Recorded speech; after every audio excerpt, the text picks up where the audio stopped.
You've been told that wanting an avoidant too much is the reason they keep pulling away, that the more you show you care, the faster they run, that the only way to get through to them is to feel less, need less, and shrink yourself down until you're easy enough to stay around.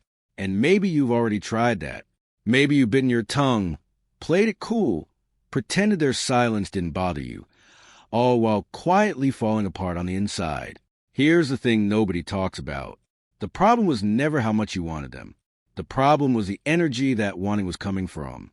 And in the next 11 minutes, I'm going to show you exactly what shifts when you change that energy and what happens inside an avoidant's mind when you do. Not chasing, not pretending, not performing a version of yourself that's easier to deal with. Just a specific way of showing up that their emotional system has no defense against. Here's what actually happens when this works. And I want you to really sit with this, because it's not what most people expect. An avoidant has spent years, sometimes their entire adult life, building a system that keeps people at a safe distance. It's not something they decided to do one day. It develops slowly, across years of early experiences where closeness felt dangerous or unreliable. By the time they're in a relationship with you, that system runs automatically. They don't even think about it. Someone gets too close, they pull back. Someone shows too much need, they go cold. The distance reflex kicks in before they've even consciously registered what happened. And that system works on almost everyone. But when the thing that's been regulating their emotion for years suddenly stops working, when they go to pull back and find they can't fully do it, something breaks open. The feelings they've been keeping locked down don't slowly trickle out. They come flooding in all at once. And that isn't a fantasy. That is what attachment psychology actually describes when a dismissive avoidance suppression mechanism fails. In the next 12 minutes, you're going to understand exactly how to be the person who triggers that. The reason most people fail with avoidance isn't that they care too much.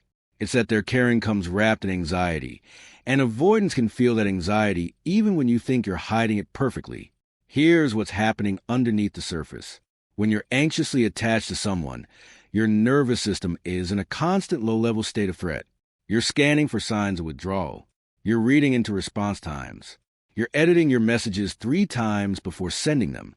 You feel this is love or concern, but your body is actually running a stress response. And that stress has an energy to it.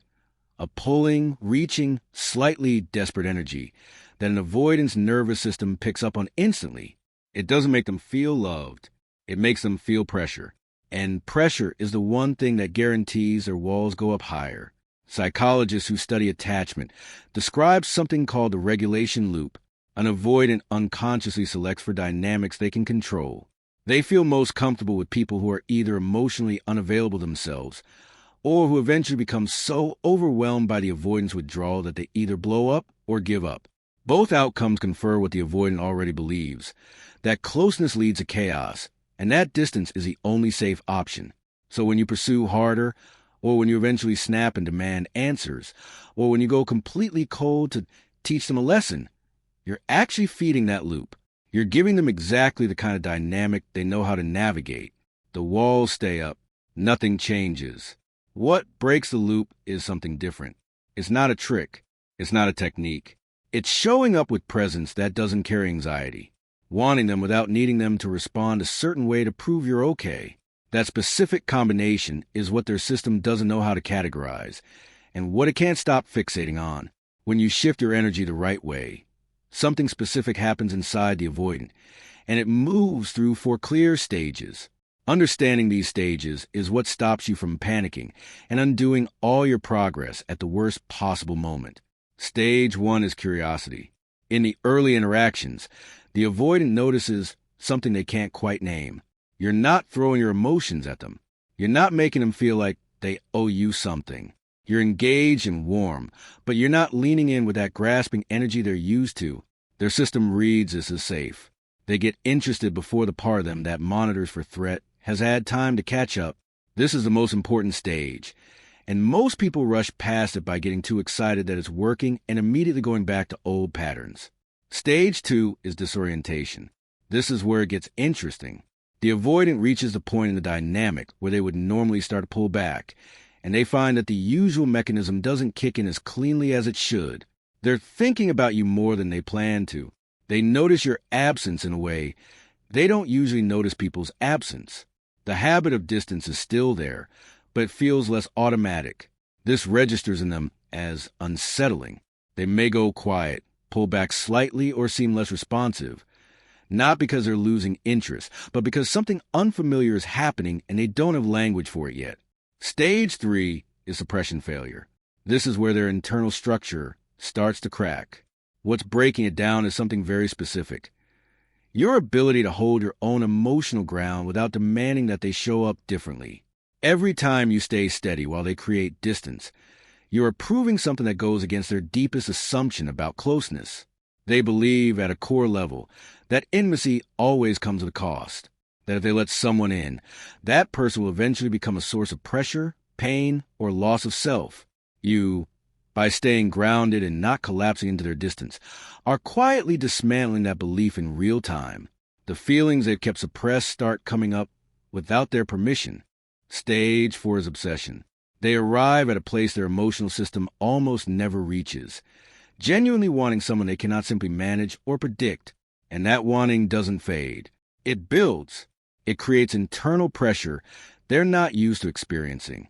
This is a stage where avoidants do things that surprise even themselves, reaching out first, showing vulnerability they've kept locked away for years, saying things they normally wouldn't say, not because you manipulated them into it, but because you became the one person their defenses were never designed to hold back.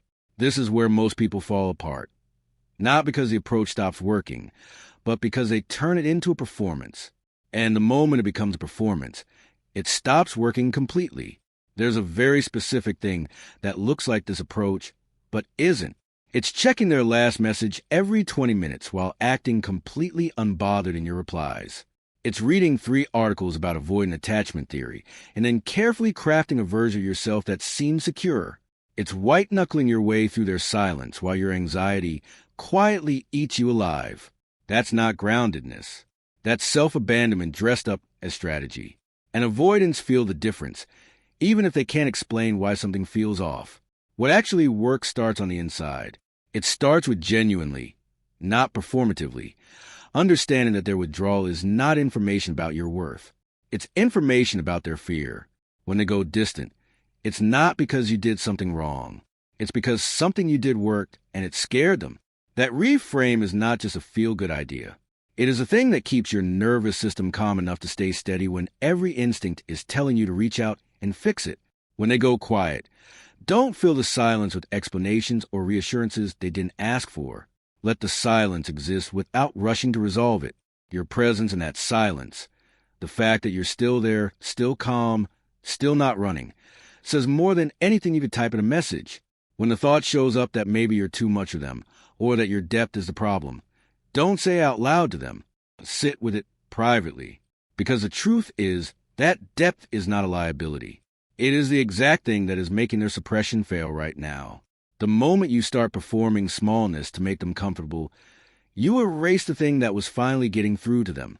And when they start showing up differently, when they start reaching out more, opening up, acting in ways that show the walls are coming down, don't immediately dissolve every boundary to make things easy for them again. Let them meet you where you actually are. Let that be real and not rushed, because the dynamic that created the shift only stays powerful if you stay in it fully.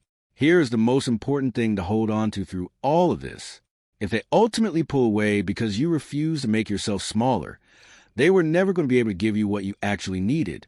You have not lost something that was ever truly available to you. But if you stay grounded, stay present, and stop treating your own emotional depth like a problem to manage, you become something they have no framework for walking away from cleanly. That is what obsession is actually made of, not games, not tactics, just someone who knows who they are and refuses to disappear just because someone else is afraid of closeness. Now I want to hear from you. Have you ever had a moment with an avoidant where something shifted, where you could feel that their usual distance wasn't working the way it normally did? Maybe they came back when you stopped chasing. Maybe something cracked open, even briefly. Drop in the comments, because this community is working through dynamics that most people around you will never fully understand, and your experience might be exactly what someone else needs to read today. If this gave you something real, subscribe, because next week we're going even deeper. We're talking about the exact moment an avoidant realizes they've developed feelings they can no longer explain away, and what that moment looks like from the inside. That breakdown is going to reframe everything you thought you already knew about what's been happening between you. I'll see you there.